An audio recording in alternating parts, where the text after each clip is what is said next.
啊！吓我一跳！你疯了？别乱动，还有最后一针。都醒了还扎？也没人说是为了叫醒你呢。那你干嘛？我刚才进来的时候，发现你鼾声极重，这是脾肺气虚、痰瘀护足所致。我先给你针灸，待会儿再给你开点药，你回去要喝。还有一点就是，近期别去春天阁。见笑了，见笑。太受欢迎了，没办法。哎，还有最后一针。哎，别！哎，你们这是在干嘛？啊，他打了呼噜太严重，我给他针灸治一下。二位慢聊，今日本少侠有约，就不陪二位玩了。还差一针呢。走了。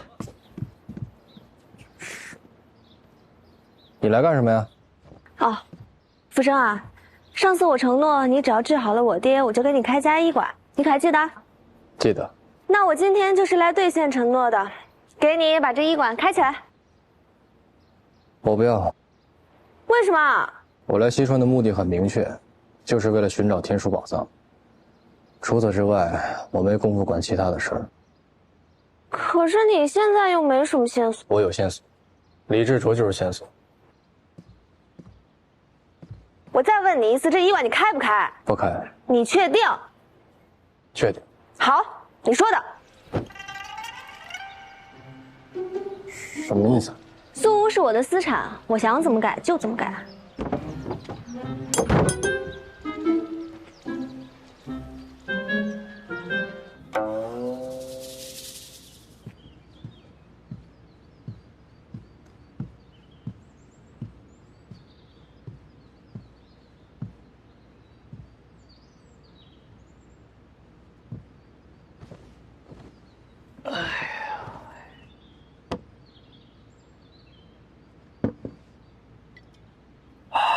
香，真香啊！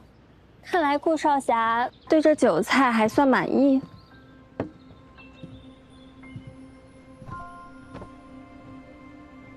这酒菜虽香，却不如人香。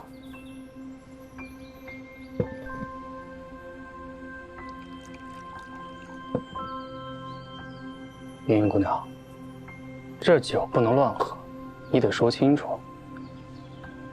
这酒自然是要谢过顾少侠之前多次出手相助。之前宋会长为难莹莹，是少侠出面解围。莹莹中幻术误伤少侠，少侠非但没有怪罪，反而照顾起我来。桩桩件件，莹莹无以为报，只好请一次酒，表表心意。哎呀，你不这么细说，我都不知道咱们之间已经有了这么多回忆。少侠心胸广阔，自然不会记得这些小事。这顿酒，就当莹莹谢过少侠。好，为我们的相识，干杯！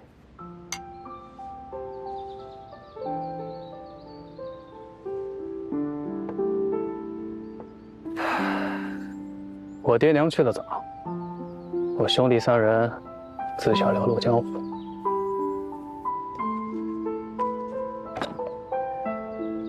为了要学好百戏这门手艺，也不知道吃了多少苦。没有师傅，只能偷艺。若是被人发现，轻则打断手脚，重则小命不保。所以这么多年，一直都是苦过来的。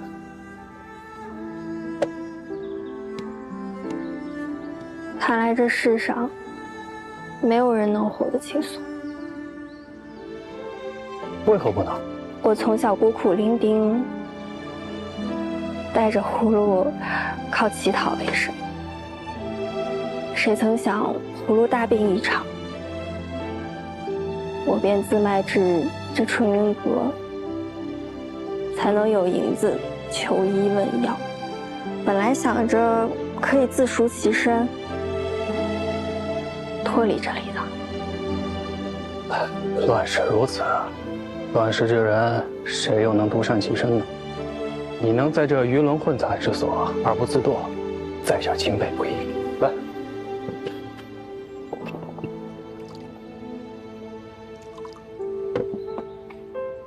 此酒我敬姑娘。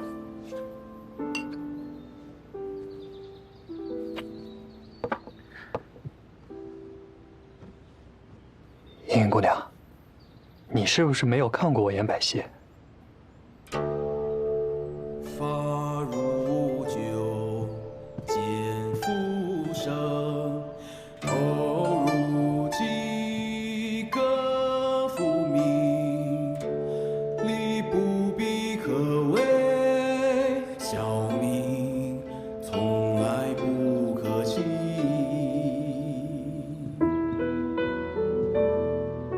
不知今日是否有幸，能与家人共舞？既然已经上台了，当然可以了。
我在晕倒之前，在他脖子上发现了个马蹄样式的印记。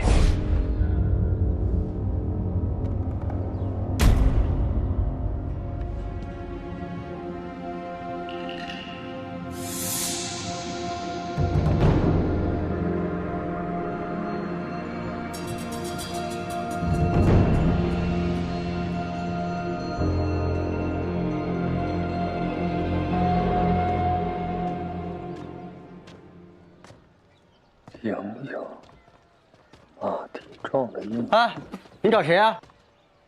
我住……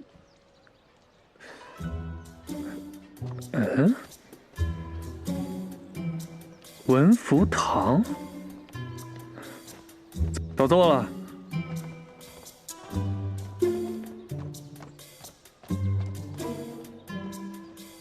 不对，这左右都没变。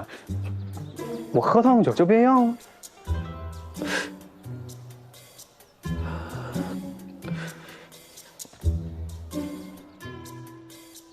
福生，哎，这怎么变成文福堂了？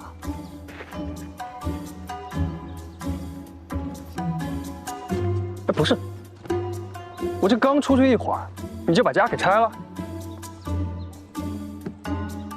不是我弄的，是文觉弄的，是个医馆。医馆？嗯。他这么快就送你这么大一个医馆，让，看来这文觉对你是真上心，你可得好好把握住了啊！我觉得你这眼睛应该是有点病。回头我给你扎一扎吧，省得你再瞎了。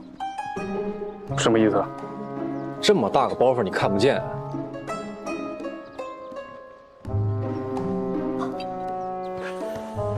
不是跟你说过吗？寄人篱下就得学会看人眼色。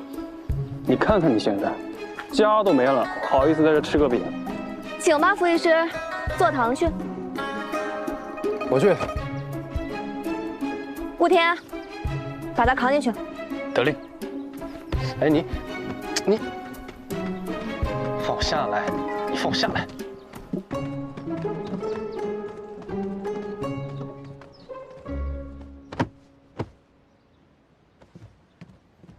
我说了，我不坐堂。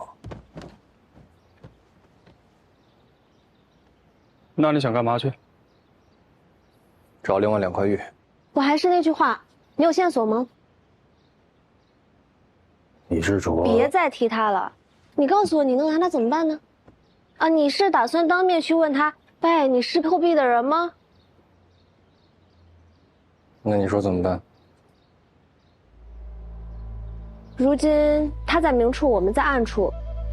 若是贸然去和他对峙，那我们岂不是暴露了？他就知道咱们也在找玉了。所以啊，想要从他身上找到突破口，恐怕难于上青天。此事呢，还要从长计议。你想找宝藏呢，我比你更想。但这宝藏哪那么容易找？单凭咱们几个肯定不行，总得找人帮忙。有钱啊，才能是鬼推磨。再说了，你出去了有地方住吗？难不成你有钱，住其他租屋？怎么样啊？想好了没啊？你要我坐堂也行，但这医馆要怎么弄，我说了算。你随便改，我出钱。行，那你们好好弄医馆，我待会儿去找趟葫芦，打听一下莹莹的事情。莹莹怎么了？我在莹莹的脖子上发现了马蹄印，如果莹莹真是破壁的……哎，等会儿，你刚才是不是说莹莹脖子上有马蹄印？你小点声啊，祖宗！那莹莹是破壁的人，你怎么不早点跟我说？什么？莹莹是破壁的人啊？那她接近我们，会不会是为了那块玉盘啊？哎呀，我们会不会已经暴露了？他未必知道玉盘就在福生身上，但如果他的目标是这人，定然不会放过咱们。所以待会儿啊，我去找葫芦探探口风，看看莹莹到底是何方神圣。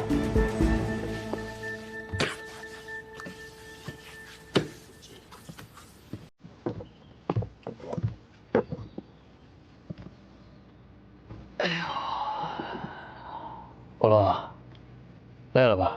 歇会儿。不累。我来帮你。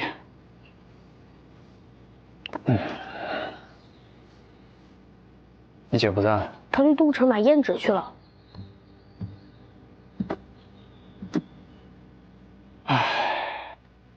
看到你，就想起了我2个弟弟，也是年纪轻轻就出来讨生活，不容易啊。习惯了，我从小没爹没娘，什么苦没吃过。要不是有我姐在，我早就没命了。听说你姐小时候日子也不好过。我当初认识她的时候，她就在贫民窟呢，好像还有住老宅。你姐有家人？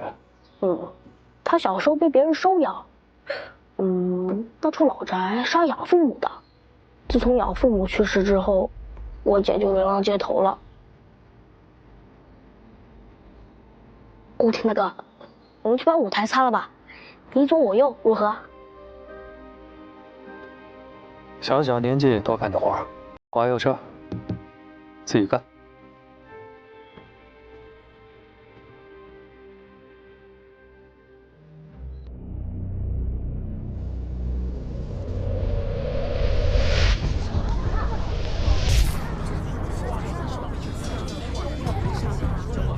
南方丹天军，流经大火岭，半天横5岳，方海镇乾坤。周游6河内，统领立天兵。文武呼召至，急速莫欺停。急急如律令，有去。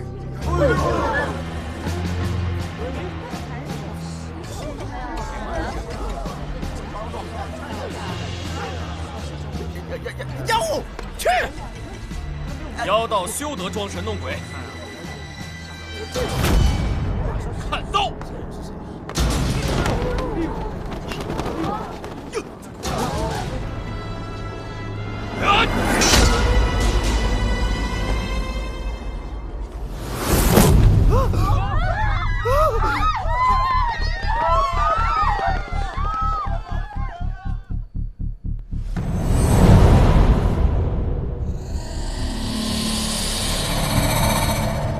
死者身份已确认，太府寺少卿侯南。那就是普通的新蚕丝，死亡时间昨晚亥时，死因是窒息，被裹进白茧之前他还活着。多大仇啊！手法凶残不说，这还示众，太狠了也。太府寺负责国库金帛及古物的保管出纳，侯南身为少卿，难免树敌无数。要不我去查查，看看他有什么仇家。这种事啊，不如我们先去问问紫苏。还可以从那白茧入手。三胖，你先去彻查一下所有养蚕的人家吧。好。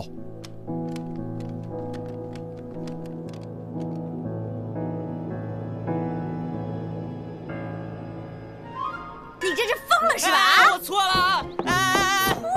错了值你个钱啊！你给老娘站住！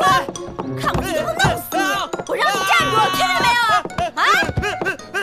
行啊你，老娘平时待你也不薄，你这是偷到老娘头上来了！哎，怎么能说偷呢？其实呢，我只是想早起帮你打扫一下房间，一想到你房间里面整整齐齐的样子，我就好激动啊！然后我就不小心一激动就打翻了你的这个盒子。我让你进我房间了吗？啊！无事献殷勤，非奸即盗。掌柜的，早上没人采买吗？没肉了，咱们买了呀，我亲自订的。哦，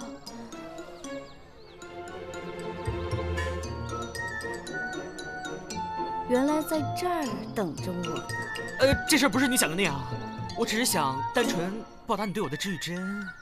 不说是吧？来人，帮我抓贼！是我。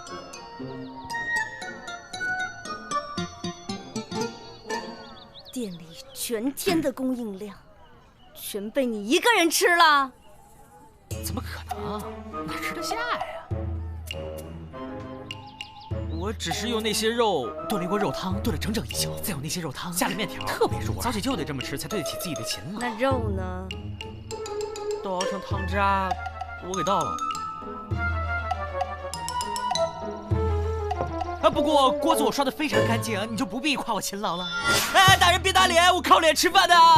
等等，这些首饰我给你修。我这些首饰那都是金丝银线穿的，你能修啊？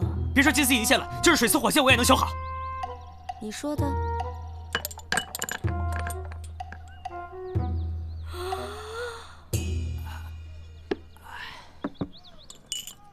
嘿嘿，这个。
夫人，侯少卿是否有什么仇家？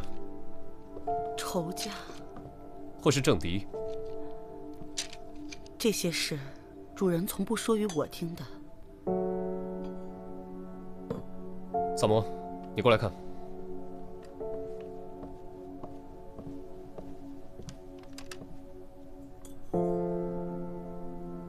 迷香，你都认得还要我看？脏，让你帮我捏出来。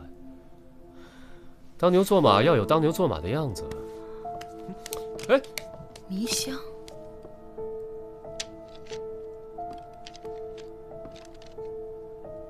这香炉谁负责的？崔西，府里的大丫鬟。官人的意思是，她。不可能的，崔西在府上一直乖巧本分。他现在在何处？去，叫崔西过来。是。夫人是何时发现侯少卿失踪的？今晨发现的。他昨晚彻夜未归，夫人没有察觉吗？我家主人操心政务，常在书房里过夜的。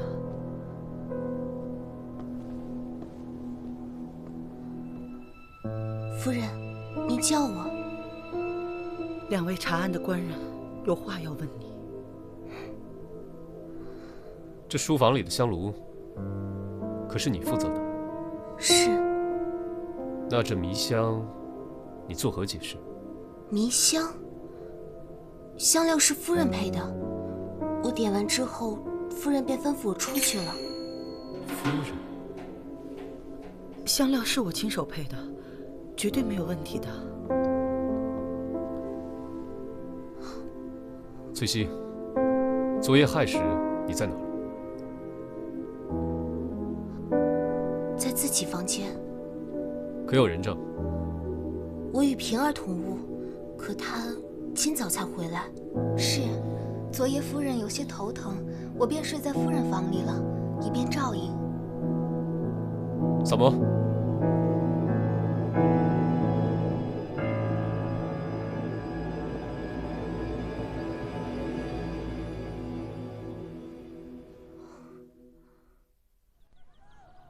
那个丫头戴的就是这种簪子，比侯夫人的还贵。我让李治买了一只来给你看看。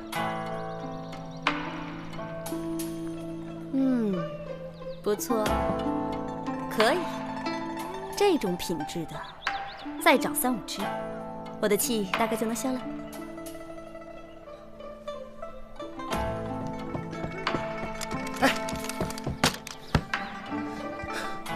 你们，怎么了？老大，你们知不知道，这个蚕啊，从卵长成茧需要多久哦？1个月。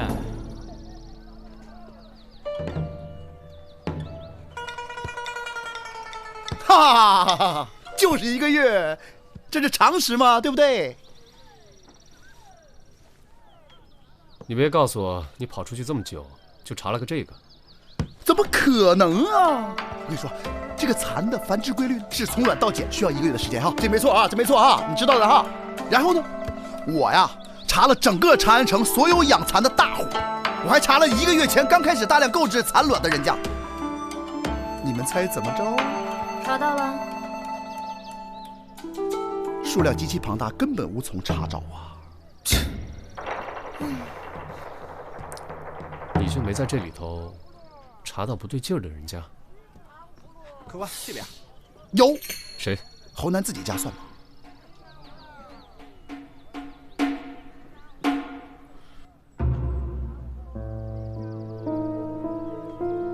侯夫人，您家1个月前开始大量饲养蚕，敢问是何原因？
可是你回来后，怎么变成了大丫鬟了？不应该是大小姐吗？我出身青楼，能待在父亲身边侍奉，已经很高兴。夫人也视我如己出，处处用心。从小不知自己生辰何时，直到前日父亲说与我听，我才知道的。这身衣裳是夫人赠我的生辰礼，制作剪裁，夫人都亲自过问。我以为自己终于能过上有爹娘疼爱的日子，可是我没想到。好了，好孩子，从今往后，娘疼你。夫人，不要再叫夫人了，叫我娘亲吧。娘亲，娘亲。打扰一下，你是何时进府的？大约2、3月前吧。那你之前在青楼的时候，可有什么相好的主顾？你说什么呢你？怎么啦？没事提人家伤心事儿干嘛呀？我跟你说没说过，我断案的时候不要打扰我。不打紧的，真心实意的想好没有？倒有个常来捧场的老叟，挺痴心的模样。可自打我进府后，我们也再没见过了。那这个有完没完？陈年往事跟这儿，哎呀！老叟是谁？好像是个大官来的，姓萧，叫萧生。对，就是他。太子詹事萧生。是。你可工于诗词，还是通晓音律？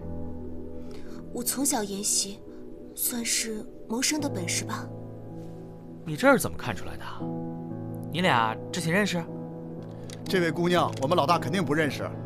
可是萧生萧战士是我们老大的启蒙老师。不，你是属狗的吗你？哎，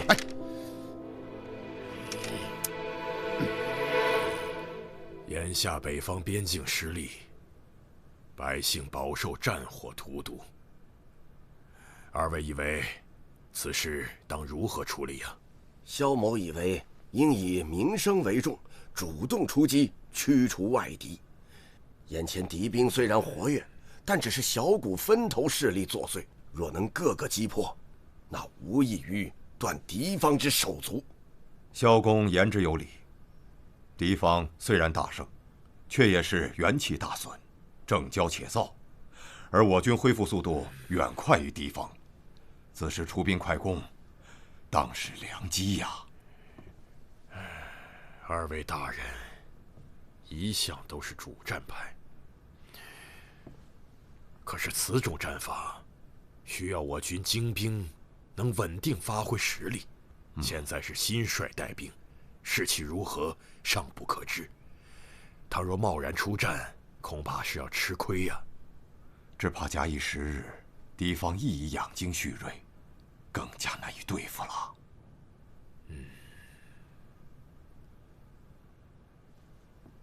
如此，明日议政时将此事禀告陛下，与各部共同商议。好。哦，对了，今日上朝时，太傅寺少卿侯南无故缺席，二位可知是什么原因呢？不知。吕延忠也未见踪影。谏议大夫吕延忠称病告假。父亲，上官子苏见过萧詹事、程仆夜。什么？我等先行告退。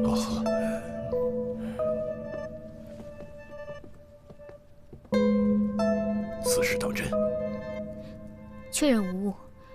这侯南不掌太府寺实权，有谁又有什么必要要对他下这么重的手呢？彻查此事，以防节外生枝。是。另外，增派人手，保护好谏议大夫。吕延忠，他二人干的那些勾当，程仆夜不是马上要查清收网了吗？涉案人员都在地方上，也不至于。先按我说的做。是吧？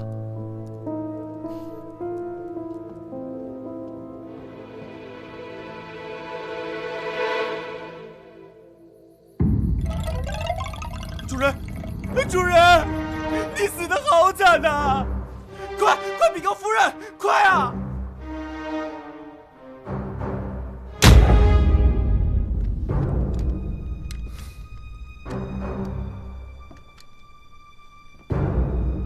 ！1天之内2位官员丧命，真有些蹊跷。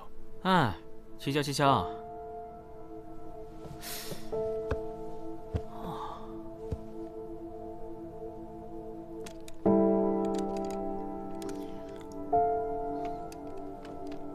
你干嘛呢？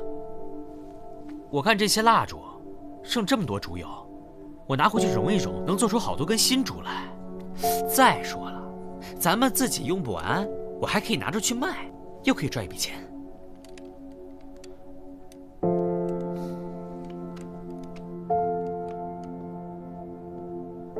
府上怎么这么多烛台？还有这么厚的蜡油，看来你们家挺费蜡的。啊，禀官人，我家主人视力不大好，白天倒是没什么，就是入了夜不行，晚上不多点些灯的话，一点都看不清楚。这吕延忠身居要职，啊？要职？谏议大夫，正5品上，不算要职。哦，还以为他是个小官呢。啊？双爷说这吕大夫是感染某种寄生虫而亡。寄生虫这种东西嘛，吃了不干净的食物，沾了不干净的水，才有可能染来的。不是的，主人恐怕是被萤火虫给咬了。啊？萤火虫？哦，主人生病初期向我们提过，有一晚主人他刚睡下，就听见有人敲门，他去开门却不见人，回屋就被萤火虫给咬了。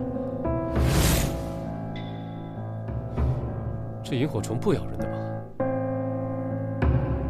怎么了？这2起案子没准真有关联。怎么说？如果这个凶手是精通于蚊虫饲养之道的人，就可以通过人为操作，令这个受害者感染寄生虫。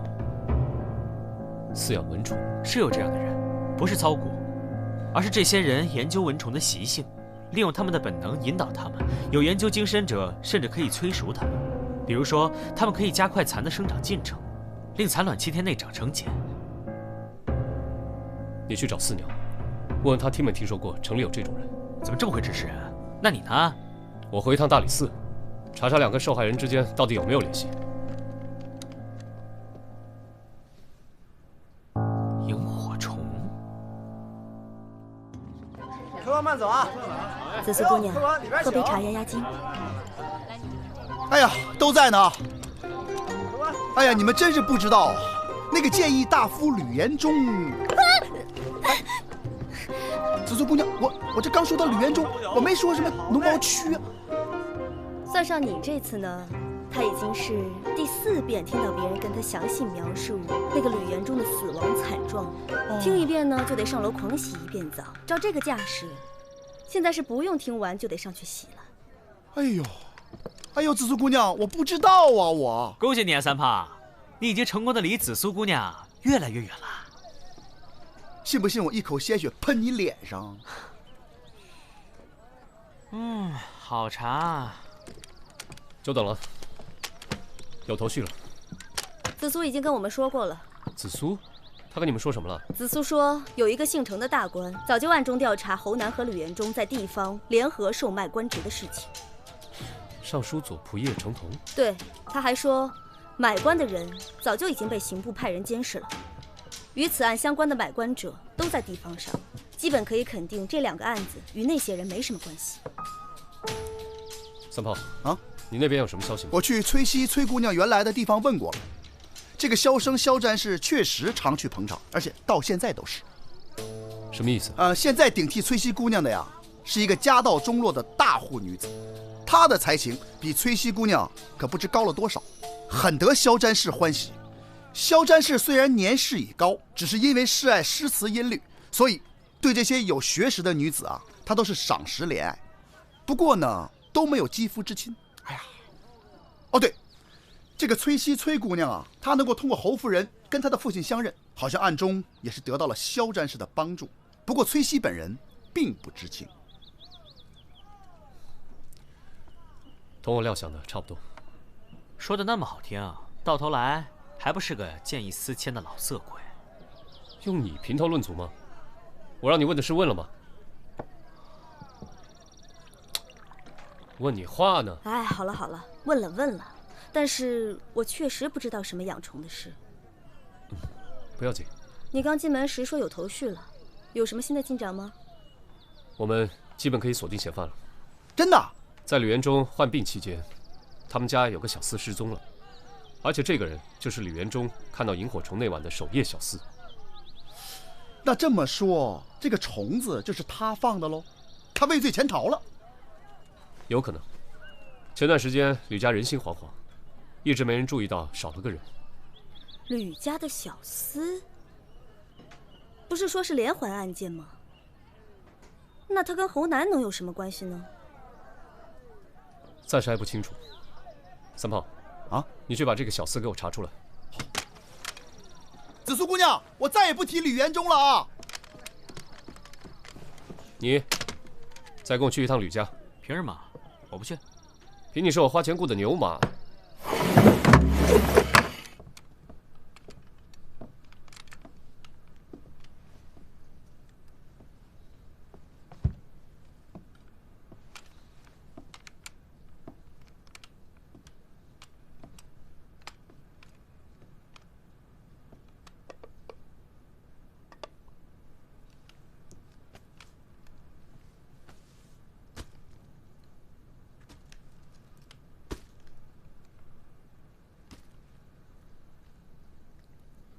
哎，三毛，你来看一下，这竹笼编得好细致啊，你可以拿去卖个好价钱。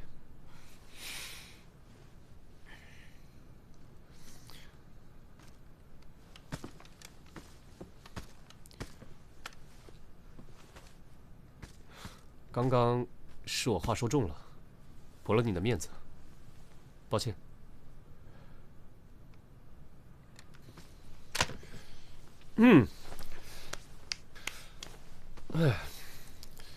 哎，我听说丰泰阁请了个新厨子，味道做得还不错，我打算去试试。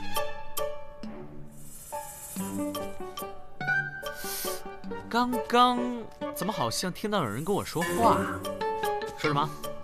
是你吗？哎，你看，这个是养虫的器具吧？这个笼子不是你说了让我拿走卖的？我是说里面是蚊虫，不是萤火虫。所以呢？难道不是它？大概不是吧？你看这个房间里，要有的话也只有蛐蛐罐，哪有什么养蚕的痕迹吗？吕府的守夜小厮找到了，在哪？已经送到双燕那儿了。哈？找到的是他的尸体，在城南的大石桥下面发现的。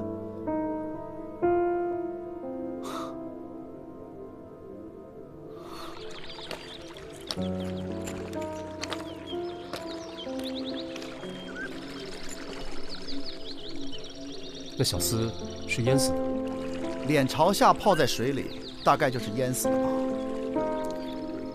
这块的水不急也不深，怎么能淹死呢？淹死倒不奇怪，奇怪的是，现在这个季节，这河里的水怎么会这么少呢？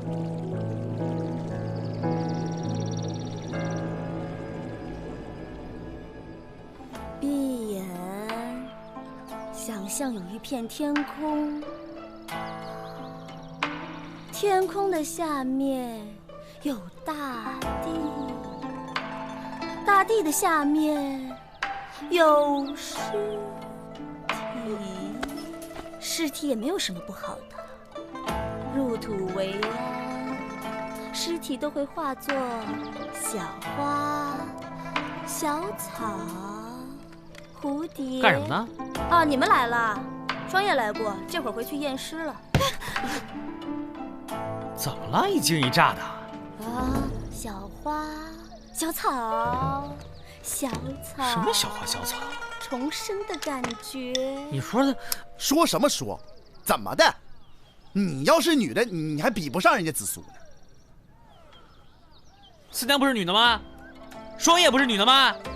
你又说我什么呢？夸你呢，说你美，说你美若天仙。我不信。说上上，等会儿，五哥，闭上眼睛，感受。说吧。那吕延忠他家死的那个小厮，脑后有被人按压过的痕迹，似乎是挣扎所致。也就是说，他也是被谋杀的。那小厮有个瘸腿的妹妹，听说那小厮对他妹妹一直很好，自己在吕家卖命，省吃俭用的拿了月钱，全给妹妹。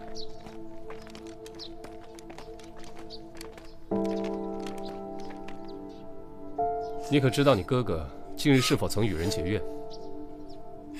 从未听说过。哥哥最近带了好多钱回来，刚以为能过上好日子，结果他……钱？他有告诉过你那些钱怎么来的吗？没。不过那钱我没舍得动。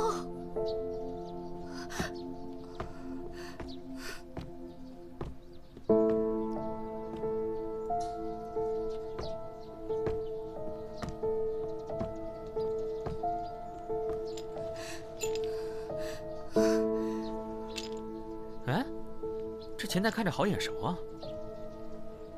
你看哪个钱袋不眼熟？全城百姓的钱袋大概都被你过一遍手了吧？你上次见他是什么时候？就是他拿之前回来的时候，大概6、7天前。那小厮背后还有个主谋，能花重金收买了他，那主谋一定是个有权有势的人了。恐怕这件事还是同买卖官职的案子摘不开。买官案的负责人是程同，去拜访他，或许有用。你不是要现在去吧？天上下着雨，我肚子还饿了，牛马还得请喂草料呢。程府离丰泰阁挺近的。丰泰阁？其实这饭呢，放晚点吃最好。马不吃夜草不肥嘛，对不对？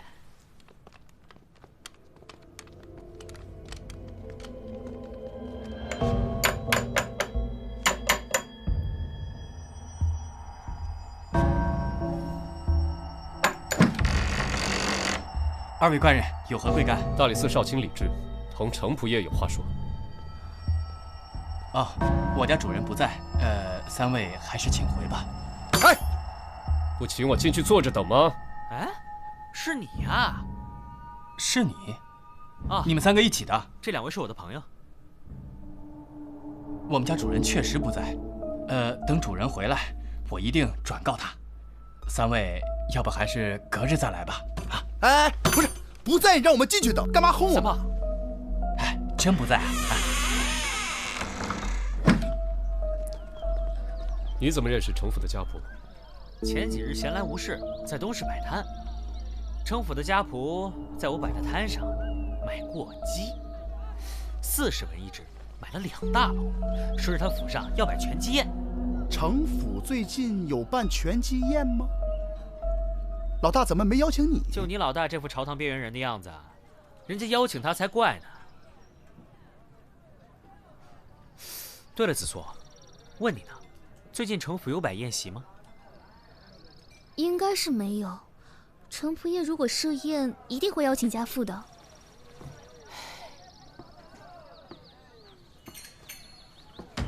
那就很清楚了。现在案情已经大致可以确定了，凶手就是那个程鬼，你们可以去抓人了。程同可是朝廷重臣，这种事情没有十足的把握，可绝不能轻举妄动。养蚕的人都知道，蚕很脆弱，不能直接拿手拨弄它们，需要用到毛笔、毛刷，而金绒毛做成的毛笔最为柔软。程府的家仆在我手上买了那么多只鸡，说是为了摆全鸡宴，但他府上近期又并没有宴请，所以买这么多只鸡，就不是为了吃，很可能是为了鸡毛。仅在我手上就买了2大笼鸡，因此可以推断，程官人家里应当是养了不少蚕。包裹侯少卿的蚕丝，应该就是这样来的。而且我没记错的话，我摆摊卖鸡，正是在7、8日前。7、8日前，伽罗虫师他们饲养的蚕，出茧的时间可大大缩短，而且蚕丝也比普通的蚕丝更为坚韧。也正因如此，蚕本身才更脆弱，需要用到最柔软的鸡绒毛笔。普通养蚕是不会用到这个的。伽罗虫师，你刚刚所说的都只是推论，程同与我们的案件并没有直接联系。有的，程家家仆买鸡时用的那个钱袋，此时正在吕家那惨死小厮的妹妹手里。哦，怪不得你当时说眼熟。那也就是说，程同买通了吕家的守夜小厮。没错。那这个萤火虫也不咬人，怎么能让吕元忠染了病呢？那根本不是萤火虫，而是蚊虫。蚊虫？蚊虫会咬所有人啊，怎么只有吕延忠感染呢？其他人都没事呢？确实是守夜小厮，趁夜把带有病源的蚊虫投放到了吕延忠的房间，令吕延忠感染了寄生虫。至于要避免误伤他人，方法很简单。吕延忠有夜盲症，夜不能视，起身必要掌灯。程同利用这一点，给了小厮携带寄生虫且身上涂有类似磷粉的蚊虫，让他于夜半将蚊虫放入吕延忠的卧室内。待吕延忠被叮咬后，小厮敲门，吕延忠起夜查看，必会点灯，蚊虫自然向着光源而去。蚊虫身上的磷粉靠近热气就会自燃，带病蚊虫便不会给其他的人也造成威胁了。所以吕元忠当晚看到的并不是萤火虫，而是自燃的杀人凶器。没错。作案的手法破解了，但是他到底有什么杀人动机呢？无非就是朝廷上的党派斗争嘛。可这3人在朝堂上不存在什么势力牵扯的问题。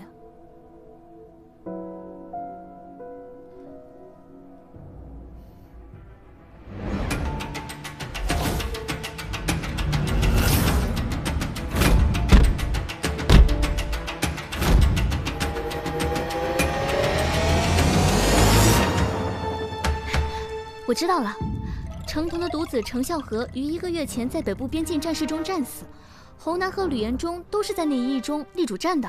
哦，他这么做是为儿子报仇？子素，当时就这么2个人主战吗？还有一个人，萧生官人也是在那一役中立主战的，不过他平日与程同关系挺近，或许是这个程同才放过了他。不好说。你们最好还是去萧家查看一下才好。我们分头行动，萨摩3炮和紫苏去找萧战士，我先去城府捉拿程同，一会儿跟你们会合。好。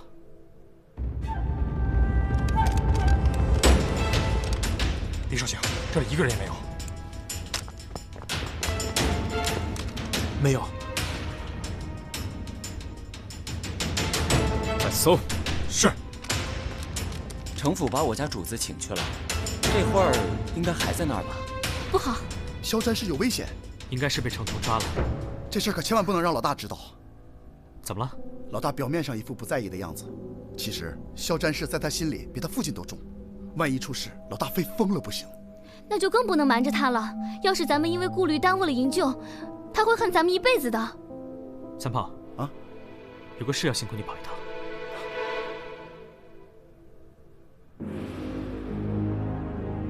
程仆射，侯南吕延忠结党营私、买卖官职一事，你都查清了？查清了。他们2人早晚要死，转交刑部便是了。你为什么要对他们下此毒手？朝廷处置是法，你动手是罪。这一点，你不清楚吗？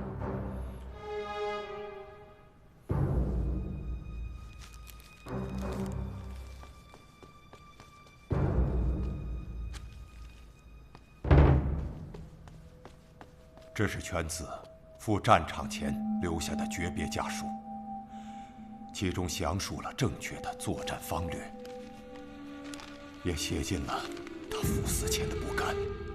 在原本可以不死的情况下，因不懂战略的文官贪功，不得不舍命冒进。他心中该是怎样的滋味啊！拿到这封家书的时候，臣甚至不敢想象他赴死时的恐惧。所以你才下死狠手。是，臣之所以选择这样的方式谋杀他们，不过是想让他们也尝尝那种明知要死却无力回天，只能等着死亡一点点逼近的恐惧。你既然心中有恨，为何现在在边防事务上仍是立主战呢？以当前的形势，立主战的方略是正确的，况且这也是犬子的遗愿。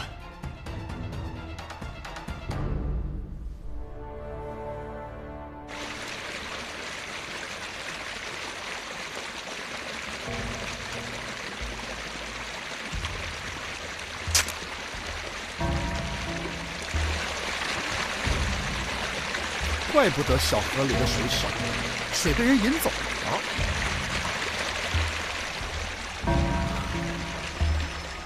朕已留不得你，但怜你爱子心切，况侯吕2人原就难逃死罪，朕可许你自选一条去路，说辞体面，日后也将善待你的宗族家事。臣领旨谢恩，请赐鸩酒一杯。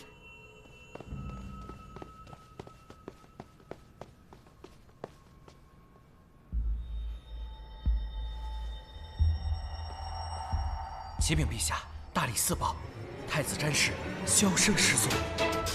什么？你往日挚友也不放过吗？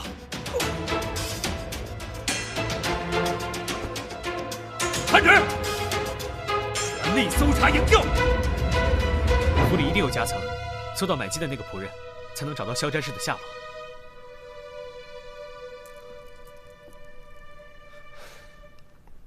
都站在原地，不要动。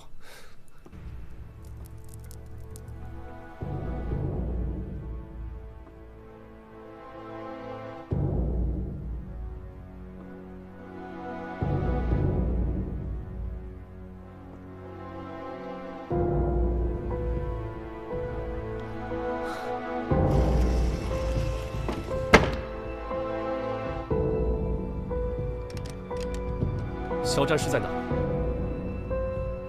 怎么问得这么直接？你不想从杀人动机听起吗？你少给我拖延时间！你现在说出来，若能救下萧詹事，就可以免你死罪。哼，你以为我怕死吗？半不年，我早就同公子一起战死沙场了。我从小跟随公子长大，也习得一身武艺。要不是我在公子出征前不争气的伤了腿，当时就能跟随他一同出征了。说，萧战士在哪儿？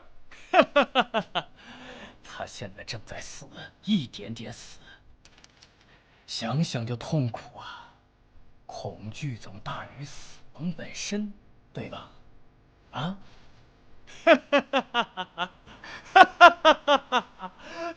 你们是不是打算把萧战士淹死？你怎么知道？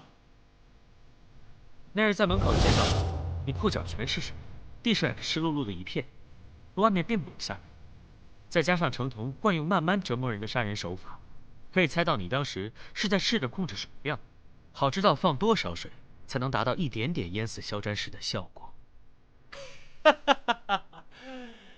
估计再说上2句话，他就该死透了。说，肖战士在哪儿？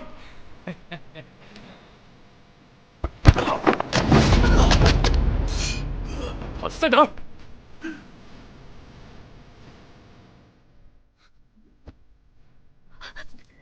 这怎么办啊？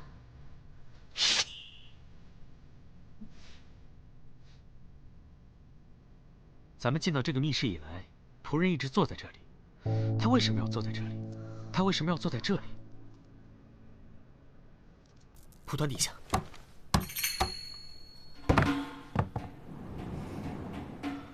在这儿。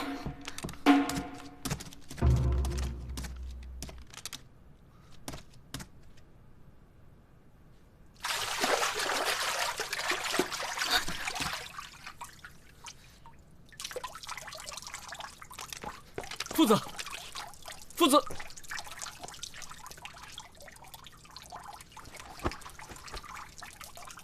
这水这么浅，那家婆不是说……我之前嘱咐三炮去找大木板，把出水口挡住了。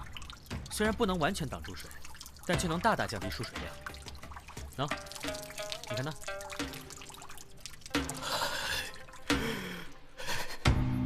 今儿菜不错吧？这可是专门给你们庆功的呀，蜜汁烧鸡。你这又是怎么了？能把那个鸡拿走吗？我现在看什么睫毛、蚕啊、蚊虫啊，我就浑身发冷。啊，蚊虫都见不到，那你这个夏天可难过喽。等等，哎，别扔啊，留给我当宵夜。凭什么？我就不能自己留着当宵夜？紫苏，走，跟我端饭去。哦，小气。哎，三炮呢？是啊。嗯。